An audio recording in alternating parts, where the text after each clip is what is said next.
Jean-Louis, la nouvelle vient de tomber, Alfa Romeo est de retour en Formule 1, alors expliquez-nous un petit peu les coulisses de ce retour. Eh bien, tout ça s'est passé cet été et juste avant le Grand Prix de Singapour, où Sergio Marchionne voulait élaborer une politique commerciale pour Alfa Romeo précisément, entre, je dirais, les Fiat d'un côté, les Ferrari de l'autre, qui sont des objets de grand luxe, et puis les voitures exotiques comme les Chrysler ou les Jeep. Et c'est ainsi qu'il a pensé à la solution qui est finalement la plus simple et la plus visible, en tout cas, à revenir en Formule 1 avec Alfa Romeo. Alors comment faire? Eh bien, il y avait déjà quelqu'un qui lui avait, je dirais, tapé dans l'œil et qui s'appelle Frédéric Vasseur. Qui c'était cette espèce de bonhomme qui remuait, qui voulait pas du moteur Honda, qui voulait le nouveau moteur Ferrari. Tout ça, ça a plu à Marchionne et un beau jour, juste avant le Grand Prix de Singapour, il est allé avec Maurizio Arrivabene rencontrer dans le plus grand secret Frédéric Vasseur en Suisse.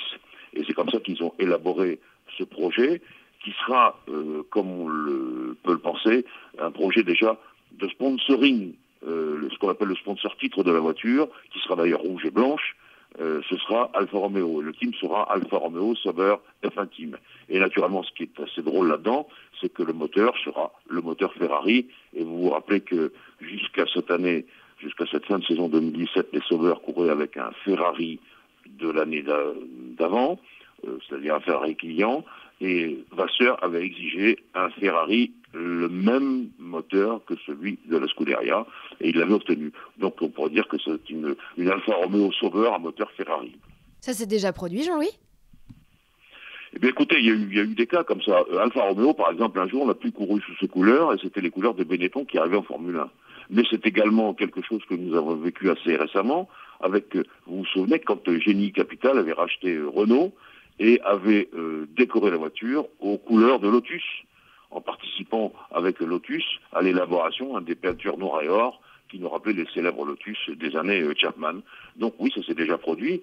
Ce qui est intéressant, c'est de bien comprendre comment dirais-je, la situation, à savoir que eh bien, Alfa Romeo maintenant va rapidement, je pense, prendre le pas sur la marque Sauber. Vous vous rappelez que de cette façon-là, Renault avait été un peu oublié et c'était Lotus qui figurait vraiment en tête.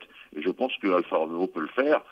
Et de ce fait, eh bien, c'est un peu un projet global qui démarre sous nos yeux. Au départ, il y avait deux solutions. Ou bien on badgeait le moteur Ferrari des Sauber Alfa Romeo, c'était des Sauber Alfa Romeo, ou bien Marchionne et le groupe Fiat Ferrari Chrysler rachetaient complètement la marque Sauber. Ce que les propriétaires actuels de Sauber n'ont pas voulu, n'ont pas souhaité. Ils veulent conserver leur indépendance, également technique et financière. Et c'est pour ça que la troisième solution a été celle du sponsoring. Le sponsor titre des Sauber l'an prochain, je le répète, sera Alfa Romeo et les voitures seront rouges et blanches. Est-ce que Ferrari, l'écurie officielle, peut craindre de l'arrivée de ce team partenaire Alfa Romeo? Non, je ne pense pas, parce que du point de vue du châssis, je pense que Ferrari est très en avance par rapport à Sauber. Sauber, ils sont derniers au classement, alors que Ferrari a lutté pour le titre mondial. Je crois qu'en 2018, ce qu'on peut espérer, c'est que sous la houlette de Frédéric Vasseur et les retouches qu'il apporte à l'équipe, parce que, par parenthèse, la voiture, quand il est arrivé en juillet chez Sauber, la voiture était déjà assez avancée, on peut espérer qu'elle fera mieux que la dernière place.